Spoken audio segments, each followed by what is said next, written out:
ফিরে এলাম বিরতির পর। এবার যেদিকে আমরা চোখ রাখবো, গ্রুপ ডিতে নিয়োগের মেধা তালিকা নিয়ে এবার প্রশ্ন তুললেন দিব্যাঙ্গ চাকরি প্রার্থীরা। যেমনটা জানা যাচ্ছে, নিয়োগের জন্য যে তালিকা প্রকাশিত হয়েছে তাতে দিব্যাঙ্গদের লাস্ট কাট অফ মার্ক ছিল 33%, কিছুটা বেশি।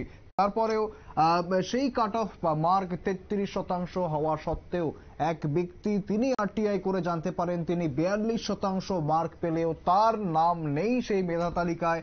তাহলে কি সেখানে কোনো অনিয়ম বা কোনো দুর্নীতি হয়েছে? কি অভিযোগ রয়েছে একবার শুনবো।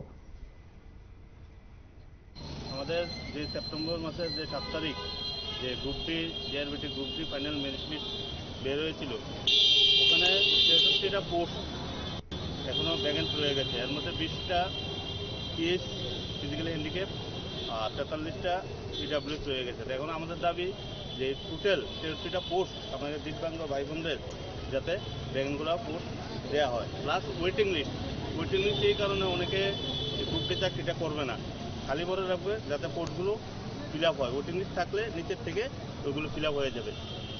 আর আমি ত্রিপুরা সরকারের দৃষ্টি আকর্ষণ করে বলছি, এবং আমাদের রাজ্যের মাননীয় মুখ্যমন্ত্রী প্রফেসর ডক্টর মানিক শাহ, ওনার দৃষ্টি আকর্ষণ করে বলছি, আমাদের ত্রিপুরা রাজ্যের অনেক ডিপার্টমেন্টে আমাদের পিএইচের ক্যান্ডিডেটের পোস্ট অনেক রয়ে গেছে, ভ্যাকেন্ট রয়ে গেছে।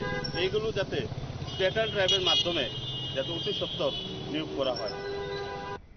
একেবারে শুনলেন, ঠিক কি জানাচ্ছেন তারা। সরকারি বিভিন্ন দপ্তরে রয়েছে কর্মী সংকট এবং কর্মী স্বল্পতা রয়েছে, এখনো কর্মখালি রয়েছে বিভিন্ন দপ্তরে, তারপরেও তাদের কোনো নিয়োগ হচ্ছে না এবং একাধিক সমস্যার কথা তারা তুলে ধরলেন। পাশাপাশি এই সমস্যাগুলি সমাধানের জন্য তারা মুখ্যমন্ত্রীর হস্তক্ষেপ দাবি করেছেন। ফিরে আসছে একটি ছোট্ট বিরতির পর, সঙ্গে থাকুন।